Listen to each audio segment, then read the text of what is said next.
Hello everyone. Today we discuss about unit number 5 of advanced survey in which we have to discuss two major topics. First one aerial survey and another one is remote sensing. यह unit दो part में बटा हुआ है. A part में aerial survey and B part में remote sensing के बारे में आपको पढ़ना होगा. तो एरियल सर्वे होता क्या है, इस पर based numericals, number of photographs का, स्केल ऑफ फोटोग्राफ्स का, फिर रिमोट सेंसिंग का प्रिंसिपल, उसके एप्लीकेशंस, ये सब आपको पूछे जाते हैं. और ये आपके एग्जाम के पॉइंट ऑफ व्यू से इंपॉर्टेंट टॉपिक भी है. इंपॉर्टेंट चैप्टर यहाँ से ढेर सारे क्वेश्चन किए जाते हैं. तो स्टार्ट करते हैं आज का क्लास. एरियल सर्वेइंग होता क्या है? तो aerial surveying is the process of collecting data. Aerial surveying क्या है? ये एक प्रोसेस है डेटा को कलेक्ट करने का या इंफॉर्मेशन को कलेक्ट करने का about a large area of land. जैसे हमें किसी पार्टिकुलर एरिया का अगर हमको कम समय है और उसका हमें देखना है कि उसका टोपोग्राफी कैसा है, तो हमको एरियल सर्वे की ज़रूरत पड़ती है.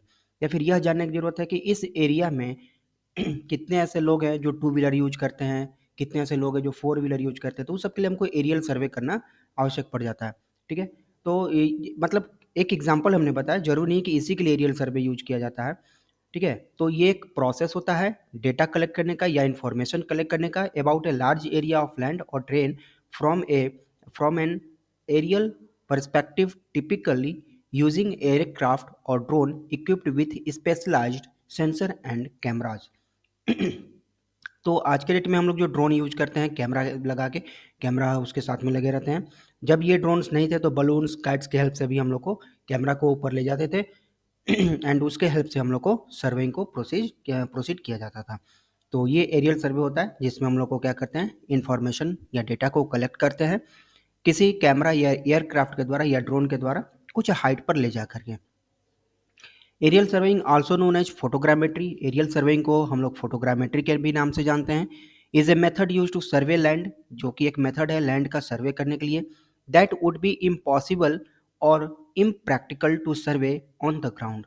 ठीक है. तो ग्राउंड पर जो इम्पॉसिबल हो, इम्प्रैक्टिकल हो, तो उसको कुछ हाइट पे ले जाके सर्वे हम लोग कर सकते हैं. क्या क्या इक्विपमेंट रिक्वायर्ड होते हैं एरियल सर्वे के लिए? तो एक एरियल कैमरा चाहिए, जो एरियल कैमरा होता है उस पर वो किस तक वो माउंट होगा, किस में लगेगा, वो एयरक्राफ्ट चाहिए. एंड प्लॉटिंग मशीन चाहिए जिस पर वो अपना फोटो को प्लॉट कर सके. तो ये तीन चीज़ें में मेजर रूप से रिक्वायर्ड होती हैं एरियल सर्वे को एग्जीक्यूट करने के लिए. नेक्स्ट एरियल फोटोग्रामेट्री किसको कहती है? तो एरियल सर्वेइंग होंगे. एरियल फोटोग्रामेट्री क्या कहता है? तो फोटोग्रामेट्री या फिर एरियल फोटोग्रामेट्री सर्वेइंग का ब्रांच है जो डील करता है, यह बताता है प्रोडक्शन ऑफ मैप. मैप का प्रोडक्शन को लेकर के वो बात करता है. कौन सा? तो एरियल फोटोग्रामेट्री. मतलब हम कैमरा तो ले गए ऊपर एयरक्राफ्ट से या बलून से या काइट से, किसी की हेल्प से कैमरा को ले गए, वहाँ से फोटो तो क्लिक कर लिए, लेकिन वो कहाँ प्लॉट कर रहा है, कहाँ ड्रॉ कर रहा है ड्रॉ करेगा तो मैप जो बनेगा उसके लिए सच एज प्लेनमेट्रिक और टोपोग्राफिक मैप, या तो प्लेनमेट्रिक मैप बनेगा तो टोपोग्राफिक मैप बनाएगा. By compiling number of photograph taken in that area. Photogrammetry consist of two branches. तो जो फोटो वो क्लिक किया हुआ है ऊपर से, आपका जो कैमरा है एरियल फोटोग्रामेट्री के जो आप यूज किए हुए हैं, उसको कंपाइल करके टोपोग्राफिक मैप बनाना है कि प्लेनमेट्रिक मैप बनाना है, उसके लिए रिस्पॉन्सिबल होता है एरियल फोटोग्रामेट्री. ये दो तरह के होते हैं, पहला टेरेसियल और दूसरा एरियल.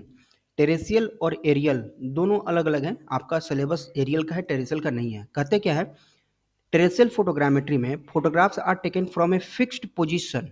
देखिए यहाँ से ऑब्जेक्टिव क्वेश्चन बनते हैं. कहता है कि टेरेसियल फोटोग्रामेट्री वो फोटोग्रामेट्री है जिसमें फोटोग्राफ्स हम लोग दोनों फोटोग्रामेट्री में क्या करते हैं, फोटोग्राफ्स कैरी करते हैं, फोटोग्राफ्स हम लोग टेकन करते हैं, यानी कि उसको फोटो क्लिक करते हैं. तो एक हो सकता है कि कोई चीज़ में आपने फिक्स कर दिया, परमानेंट कर दिया, वहीं से उसी कैमरा से, उसी ड्रोन से आपको ड्रोन को फिर उड़ाना नहीं है, वहीं पर आपने फिक्स कर दिया हुआ है. तो एक ऐसा फोटो क्लिक किया जा सकता है. एक है कि उसको हम लोग मूव कराते रहते हैं, अपने अकॉर्डिंग चेंज करते रहते हैं पोजीशन को, तो एक वो हमारा फोटोग्राफी हो गया. तो कहता है टेरेसियल फोटोग्रामेट्री वो फोटोग्रामेट्री है जिसमें फोटोग्राफ को हम लोग यूज करेंगे, फोटोग्राफ क्लिक करेंगे from a fix position on ground. Ground पर फिक्स पोजीशन हमारा रहेगा. While in the aerial photogrammetry, an area aircraft with camera setup is used to take photographs.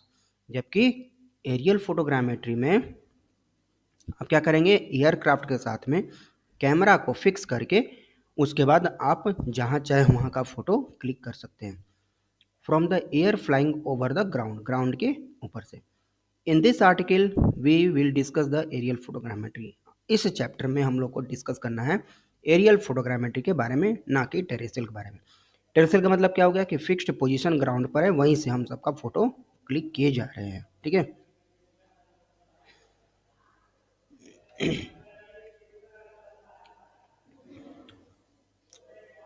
On the basis of camera axis, तो जब आप aerial photogrammetry click करेंगे तो मतलब position change होते रहेंगे।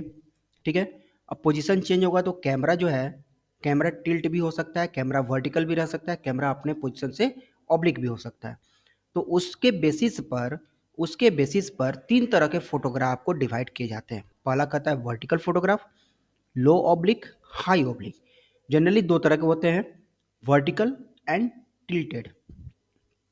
ठीक है, टिल्ट किया हुआ। अगर कैमरा का एक्सिस बिल्कुल भी वर्टिकल है, ठीक है, मान लीजिए आपका कोई कैमरा है जिस पे आप ड्रोन में माउंट किए हुए हैं, बिल्कुल ये एक्सिस जो है वर्टिकल एक्सिस बिल्कुल भी एकदम वर्टिकल है, परपेंडिकुलर है, हॉरिजॉन्टल के साथ भी 90 डिग्री एंगल बना रहा है, तो इस केस में आपका एकदम जो फोटोग्राफ मिलेंगे वो आपका वर्टिकल फोटोग्राफ कहलाएंगे। अगर किसी वजह से यह टेढ़ा हो जाता है, वर्टिकल एक्सिस आपको वर्टिकल नहीं रह गया, एयर एयर रेजिस्टेंस की वजह से या फिर कुछ ऐसा आपके वजह से कुछ प्रॉब्लम आ जाए जिससे ये वर्टिकल ना रखे, टिल्ट हो जाए अपने पोजीशन से, ये कुछ डिग्री एंगल से टिल्ट हो जाता है, उसको टिल्टेड फोटोग्राफ कहते हैं। तो अगर ये बिल्कुल प्लम्ब लाइन, बिल्कुल due to gravity plumb line के ये बिल्कुल वर्टिकल रहता है, तो ऐसे फोटोग्राफ को जो कैरी करते हैं, जो यूज करते हैं, क्लिक करते हैं, उसको हम लोग वर्टिकल फोटोग्राफ कहते हैं। ठीक है। When photo plane is kept parallel to the ground plane, the two axes also coincide with each other. Two axes कौन सा? Horizontal and vertical. The photograph so obtained is known as vertical aerial photograph. जब अब ये अपने axis से vertical ना रह के कुछ एंगल बना लेता है, 2 से 3 डिग्री का एंगल रहता है, तो उसको टिल्टेड कहा जाता है। अगर एंगल 30 डिग्री तक हो गया तो उसको लो ऑब्लिक कहेंगे। ऑब्लिक फोटोग्राफ में आ जाएगा दो तरह का, low oblique and high oblique.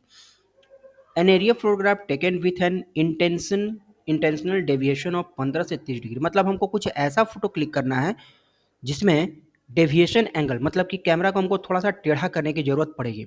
एक हुआ कि एक्सीडेंटली रूप से टेढ़ा हो जाना, ना चाहते हुए टेढ़ा हो जाना, एक हुआ कि हमको टेढ़ा करने की जरूरत पड़ेगी ताकि हमको लार्ज एरिया कवर हो सके।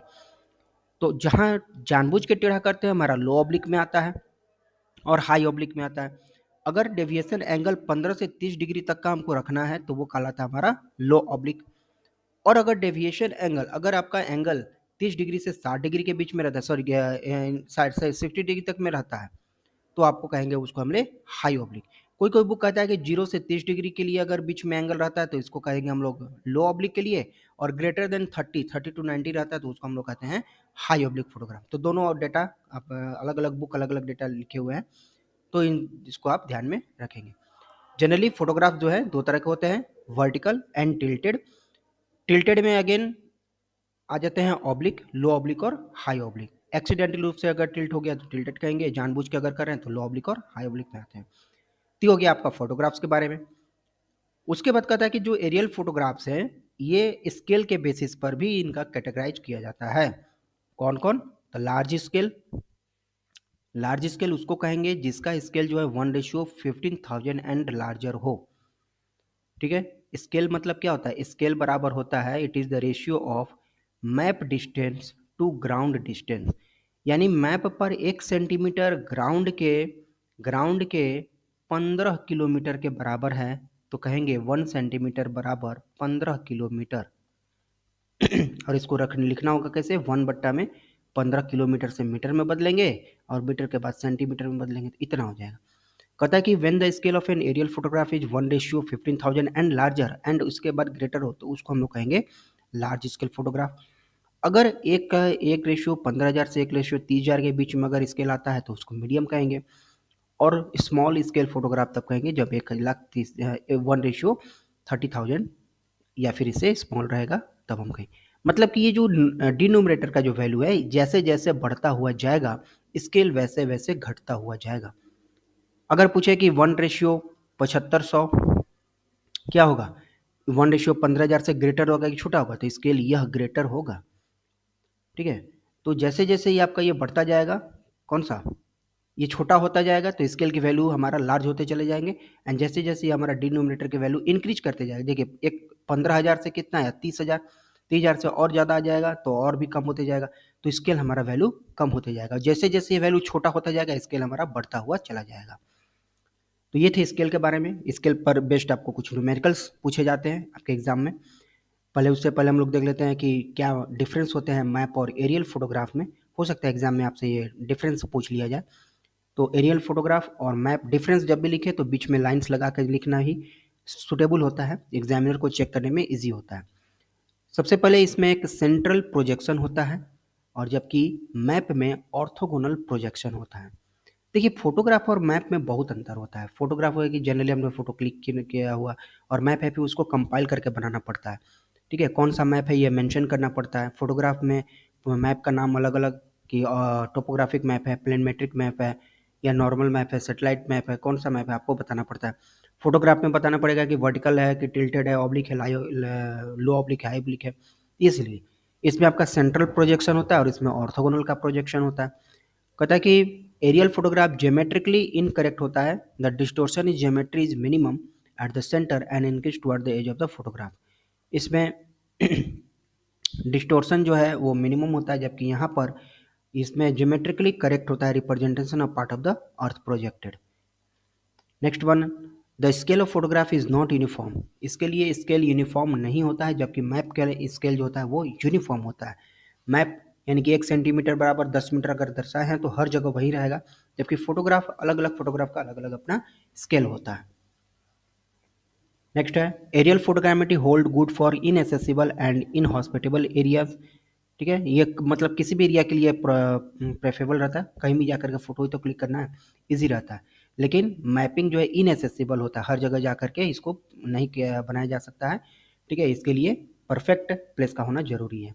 तो कभी कभी ये इम्पॉसिबल भी हो जाते हैं, ऐसे एरिया जहाँ पर रिमोट लोकेशन या फिर वहाँ पहुँचना ईजी ना हो, इसलिए वहाँ पर मैप का प्रिपेयर करना थोड़ा सा इम्पॉसिबल सा हो जाता है। तो ये कुछ होता है, इसके बीच में डिफरेंस है। एग्जाम के पॉइंट ऑफ व्यू से इतना इंपॉर्टेंट तो नहीं कहेंगे, लेकिन आपका सिलेबस है तो मे भी पूछा जा सकता है।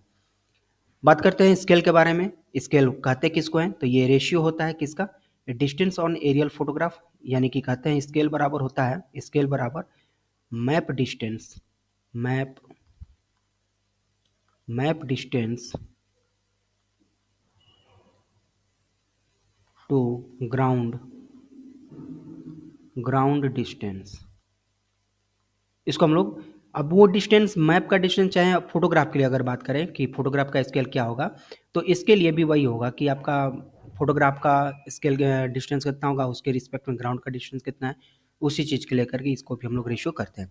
मतलब स्केल है तो किसी के लिए भी सबके लिए सेम रहेगा। It can be expressed in unit equivalent like 1 centimetre बराबर 1,000 किलोमीटर, यानी लिख सकते हैं 1 बट्टा में 1,000 किलोमीटर, यहाँ सेंटीमीटर।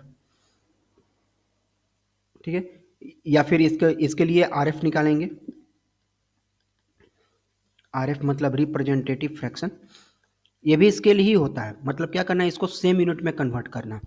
ऊपर सेंटीमीटर है, किलोमीटर को पहले मीटर में बदलें, मीटर में बदल दिए, 1,000 किलोमीटर से मीटर में बदलिए, उसके बाद हमको क्या करना होगा, स्केल के लिए मीटर से सेंटीमीटर में बदल दिए। ठीक है, तो ये आपका ये आरएफ की वैल्यू इतनी बदल जाएगी। तो इतना किलोमीटर से पहले मीटर में बदलिए, मीटर से बदलने के बाद फिर आप उसको ऊपर नीचे सेम यूनिट कर दीजिए, तो आपका वैल्यू आ गया आरएफ के लिए। तो इस तरह से आप स्केल को कन्वर्ट कर सकते हैं। हालांकि इतना छोटा क्वेश्चन आपको एग्जाम में नहीं पूछेगा, आपसे जो क्वेश्चन पूछेंगे एक दो क्वेश्चन हमने यहाँ पर एग्जाम्पल के तौर पर डिस्कस कर रखे हैं। देखिए, the distance between 2 points on an aerial photograph is measured at 2 centimetre. यानी कि देखिए फोटोग्राफ का जो डिस्टेंस मेजर किया गया है एरियल फोटोग्राफ पे 2 सेंटीमीटर का मेजर किया गया है। The known distance between the same point on ground is 1 kilometre. यानी कि कहता है कि मैप का डिस्टेंस जो है, मैप डिस्टेंस कितना दिया हुआ है 2 सेंटीमीटर, और ग्राउंड डिस्टेंस कितना दिया हुआ है 1 किलोमीटर।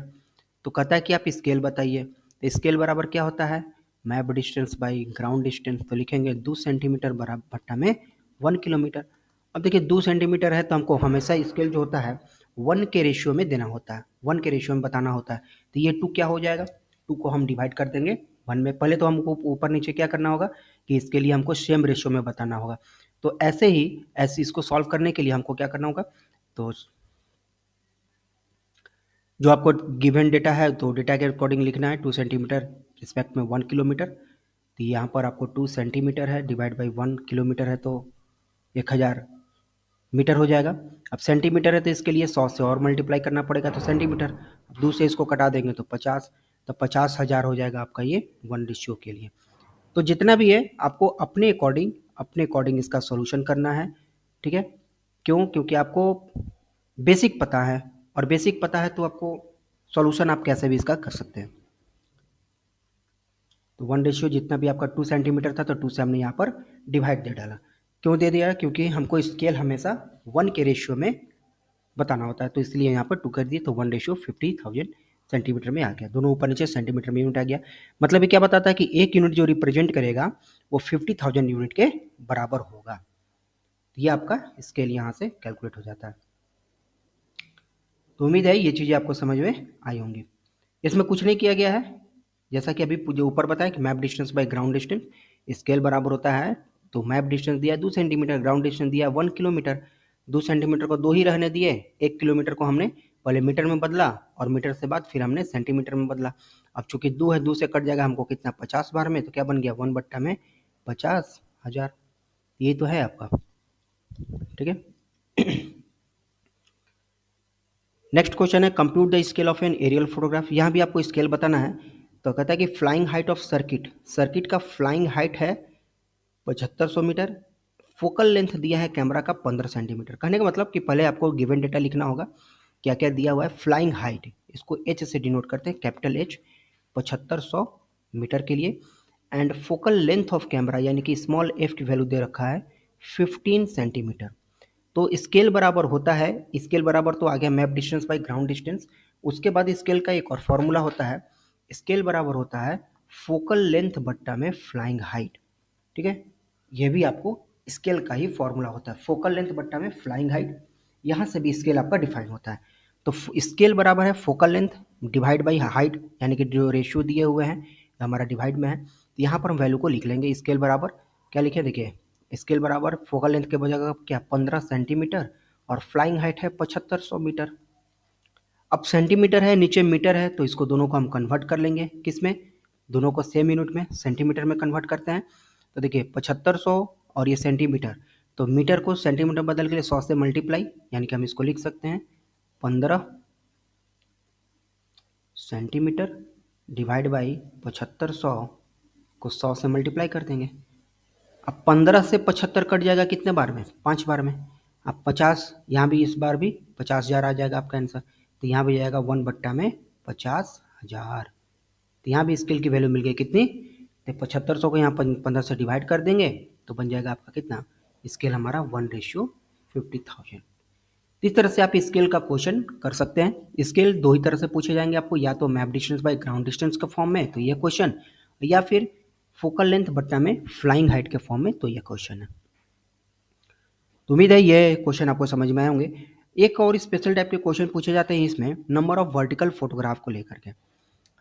कहता है कि number of photograph required to cover an area. अब बताइए कि ये एरिया दिया हुआ है 40 किलोमीटर इंटू 30 किलोमीटर।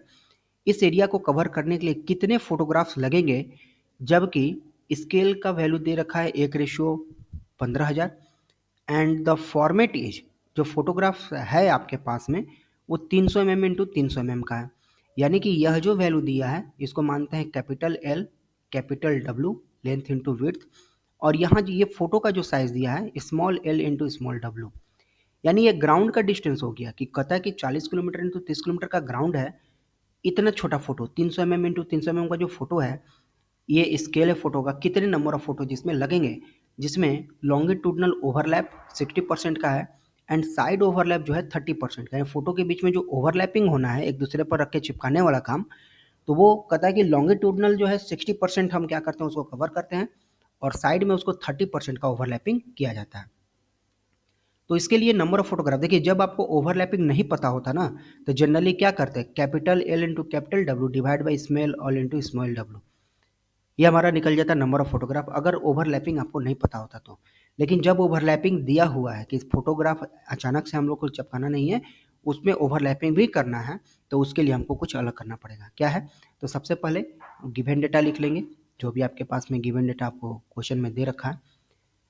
एरिया है 40 किलोमीटर इंटू 30 किलोमीटर, तो 1200 किलोमीटर स्क्वायर का। स्केल पता है 1:15,000 का। लॉन्गिट्यूडनल ओवरलैप को हम पीएल से डिनोट करते हैं एंड साइड ओवरलैप को पीडब्ल्यू से डिनोट करते हैं। तो इसके लिए जो नंबर ऑफ फोटोग्राफ्स रिक्वायर्ड होंगे, एक फार्मूला है, n is equal to L1 into W1। L1 का मतलब ये आपका आ गया 40 किलोमीटर, W1 का मतलब आ गया 30 किलोमीटर। 1 माइनस पी एल के जगह पर 0.6, एल बाई एस, एल के जगह पर ये आपका 300, स्मॉल एल बराबर 300 mm। अब चूंकि मीटर में रख रहे हैं तो 0.3 मीटर हो जाएगा। एंड डब्लू की वैल्यू, स्मॉल डब्लू भी है, स्मॉल डब्लू 0.3 मीटर यहाँ भी आ जाएगा। तो इसमें सारा वैल्यू जब हम पुट कर रहे हैं, पुट करिए, तो सारा वैल्यू पुट करने के बाद हमको रिजल्ट आता है 24 इंटू 11, इसकी वैल्यू 24 और इसकी वैल्यू 11, तो मिलकर 264 हमारा फोटोग्राफ्स आते हैं। मतलब इस साइज का इस स्केल पर इतना ओवरलैपिंग हो, तो इस एरिया को कवर करने के लिए हमारे पास 264 फोटो होना जरूरी है। ठीक है, तो इस तरह का क्वेश्चन आपसे एग्जाम में पूछे जाने की पूरी संभावना है। तो आप इसको एक बार दो बार रिपीट कर लेंगे, आपको थोड़ा सा इस पर कॉन्फिडेंस आ जाएगा। बात करते हैं एक और न्यूमेरिकल का, थोड़ा सा प्रैक्टिस आपको और करा देते हैं।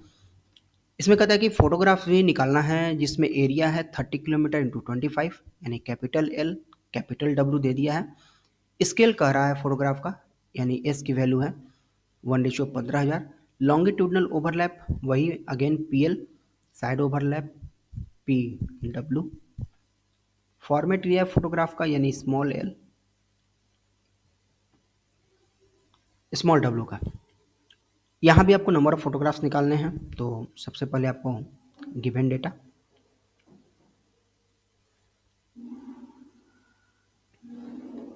जितना भी आपको गिवन डेटा दिया हुआ है सबसे पहले गिवन डेटा को लिख लेना है।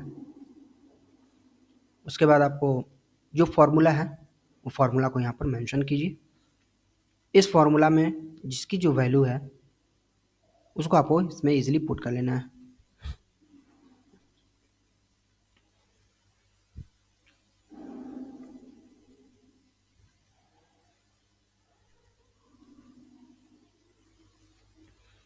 जब इसको सॉल्व करेंगे तो आपको ये रिजल्ट मिलेगा 224.65, यानी कि 225 फोटोग्राफ्स।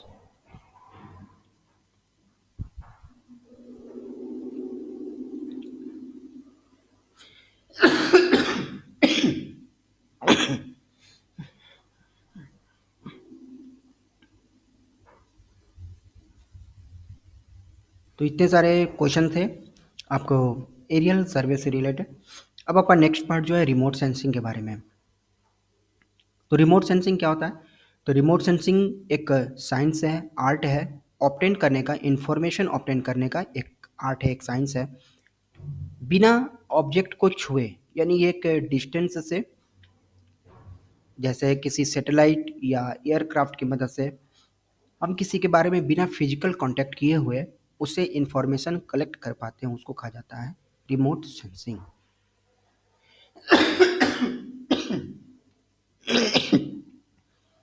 ठीक है, तो रिमोट सेंसिंग हमारा हो गया क्या? It is the remote sensing is the science of obtaining information about object और areas from a distance, typically from aircraft और सैटेलाइट। रिमोट सेंसिंग एक ऐसा साइंस है, आर्ट है, एक ऐसा टेक्निक है जिसके हेल्प से हम बिना ऑब्जेक्ट को फिजिकल कांटेक्ट किए, बिना उसे टच किए, दूरी से ही हम उसके बारे में जानकारी ले पाते हैं, उसको हम लोग कहते हैं रिमोट सेंसिंग।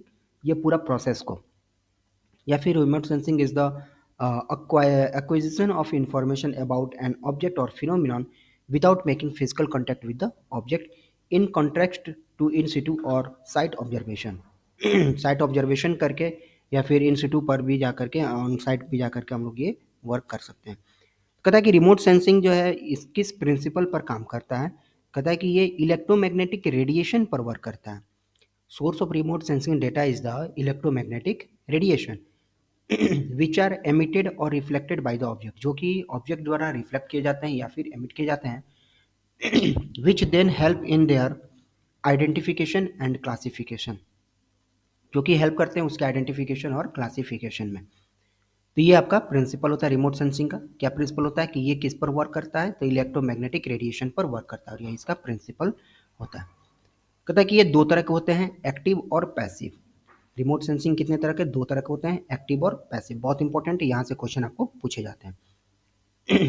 एक्टिव का मतलब हो गया ऐसे रिमोट सेंसिंग जो कि मैन मेड एनर्जी सोर्स पर वर्क करते हैं, और पैसिव का मतलब हो गया जो नेचुरल सोर्स पर वर्क करते हैं। ठीक है, नेचुरल सोर्स मतलब क्या, sun as a use of energy source. जैसे पैसिव के बारे में अगर हम बात करें तो वहाँ पर सन क्या होता है, एनर्जी सोर्स ऑफ एनर्जी के रूप में यूज होते हैं। यानी जैसे हमारा सोलर पैनल हो गया, सोलर प्लेट हो गया, वो सन से एनर्जी को कैरी करता है और उस एनर्जी को डिफरेंट प्रोसेस से होकर के हमारे घर तक पहुंचाता है, जिससे हमको इलेक्ट्रिसिटी वगैरह उससे मिलती है। तो रिमोट सेंसिंग दो तरह के होते हैं, एक पैसिव और दूसरा एक्टिव। पैसिव वो जिसमें sun as a energy source use होता है, जबकि एक्टिव में हम लोग बैटरी या फिर अदर्स इलेक्ट्रिक सोर्स हम लोग यूज करते हैं, उसके एनर्जी को, उससे एनर्जी हम लोग फिर यूज करते हैं उसका। ठीक है, तो ये दो तरह के होते हैं। एक्टिव जो मैनमेड होते हैं, होते दोनों मैनमेड ही है, लेकिन एनर्जी सोर्स हम लोग दो तरह से यूज करते हैं। तो इसमें आपको डिफरेंस पूछते हैं क्या होते हैं, इसके बारे में आपको डिफरेंस बारे में, तो एक्टिव के बारे में देख लेते हैं। Active remote sensing unlike passive remote sensing, active remote sensing does not depend on the solar radiation. ये सोलर रेडिएशन पर डिपेंड नहीं करते, they are emitted back by the object और the land surface. Active remote sensors emit their own energy, ये अपना energy emit करते हैं, which are directed toward the object of area of study. और इसमें जब हम आपका ये डिफरेंस इसको जब आप बनाएंगे तो देखिए डिफरेंस के बारे में लिखेंगे तो पहला पॉइंट हो जाएगा कि सन एज एनर्जी सोर्स यूज होता है, इसमें सन एज एनर्जी सोर्स यूज नहीं होता है। दूसरा कहेंगे कि देखिए जब ये सन पे डिपेंडेंट है, मतलब वेदर फोरकास्टिंग, यानी वेदर वेदर पर भी ये डिपेंड करेगा। कौन, पैसिव वाला। अगर मौसम खराब रहेगा तो सूरज नहीं निकलेगा, तो फिर आपका प्रॉब्लम होगा कि वहाँ से आपको एनर्जी नहीं मिल पाएगा। लेकिन एक्टिव क्या है, एक्टिव वाला में तो मैन मेड है और यहाँ से आपको चीज़ें कंटिन्यूअसली सप्लाई होती रहेंगी। कुछ पे दूसरा पॉइंट, नेक्स्ट पॉइंट लिख सकते हैं इसमें कि एक्यूरेसी किसका ज़्यादा होगा, तो पैसिव वाले का एक्यूरेसी कम होगा, एक एक्टिव वाले का एक्यूरेसी ज़्यादा होगा, क्योंकि ये डिपेंड है किस पर्सन पे, और ये डिपेंड है अपने खुद पे। तो इस तरह से आप इसके बीच में अपना डिफरेंस भी लिख सकते हैं। तो जनरली आपको ये जानना है कि रिमोट सेंसिंग क्या है, एक टेक्निक है, एक साइंस है, जिससे हम लोग क्या करते हैं, बिना फिजिकल कांटेक्ट किए उस ऑब्जेक्ट के बारे में हम उसका डिटेल्स जानकारी ले पाते हैं। वो हमारा तकनीक जो कहलाता है वो रिमोट सेंसिंग कहलाता है, जो कि इलेक्ट्रोमैग्नेटिक रेडिएशन के प्रिंसिपल पर वर्क करता है। और ये दो तरह का होता है, पैसिव और एक्टिव। पैसिव जिसमें एनर्जी सोर्स को हम लोग सन यूज करते हैं, और एक्टिव जिसमें अपना एनर्जी सोर्स यूज करते हैं। ठीक है, तो उसको कहेंगे हम लोग एक्टिव के लिए। इसके बीच में डिफरेंस अगर लिखना होगा तो आप लिख सकते हैं कि एनर्जी सोर्स एक्टिव जो है सेंसर द्वारा जनरेट किए जाते हैं, एंड द पैसिव में जो था इमिटेड और reflected by the target, target द्वारा इसमें जनरेट किए जाते हैं। Penetration through clouds and smoke, तो एक्टिव जो होता है वो पेनिट्रेशन करेगा, एंड पैसिव जो है ये पेनिट्रेशन नहीं कर पाएगा। Detection of hidden object, hidden object को डिटेक्ट करना होता है तो एक्टिव कर पाएगा, पैसिव नहीं कर पाएगा। अफेक्टेड बाय वेदर कंडीशन, मौसम का कौन सा अफेक्टेड होता है तो एक्टिव अफेक्ट होगा, पैसिव अफेक्ट नहीं होगा। एंड एटमॉस्फेरिक इंटरफेरेंस में। 3D इमेजिंग कैपेबिलिटी एक्टिव में यस होगा, और पैसिव में इसको नो कर सकते हैं। कॉस्ट ऑफ ऑपरेशन, ऑपरेशन का कॉस्ट किस में ज़्यादा लगेगा, तो एक्सपेंसिव होगा एक्टिव, क्योंकि मैनमेड होता है, और पैसिव हमारा लेस होगा क्योंकि ये बाई नेचर होता है। ठीक है, तो इस पर हमको कम पैसे खर्च करने की जरूरत पड़ेगी। स्पेशल रिजोल्यूशन किस में होगा, इसमें लो होगा स्पेशल रिजोल्यूशन, और इसमें रिजोल्यूशन इसका सबसे हाई होता है। तो आप इस तरह से भी इसका डिफरेंस कर सकते हैं, थोड़ा सा टेक्निकल टर्म्स यूज किया गया है। आप चाहें तो अपने लैंग्वेज में भी लिख सकते हैं कि सनएज एनर्जी सोर्स यूज होगा, नहीं होगा, एक्यूरेसी इसकी ज़्यादा होगी एक्टिव की, पैसिव की कम होगी, वेदर का इफेक्ट ज़्यादा हमारा पैसिव पर पड़ेगा, एक्टिव पर हमारा वेदर का इफेक्ट हमारा कम पड़ता है। ये सब आप कॉस्ट ऑफ ऑपरेशन, फिर इनिशियल कॉस्ट और मेंटेनेंस कॉस्ट को लेकर के आप उसमें लिख सकते हैं। तो ये सब चीज़ें थी आपकी एक्टिव और पैसिव रिमोट सेंसिंग के बारे में। इसके बाद कुछ इसके एप्लीकेशंस आते हैं कि इसका यूज हम लोग कहाँ कर सकते हैं रिमोट सेंसिंग का। तो लैंड मैपिंग में हम लोग इसका इस्तेमाल कर सकते हैं। Remote sensing data is useful in obtaining up to date land use pattern of area large at any given time and also monitor changes that occur from time to time.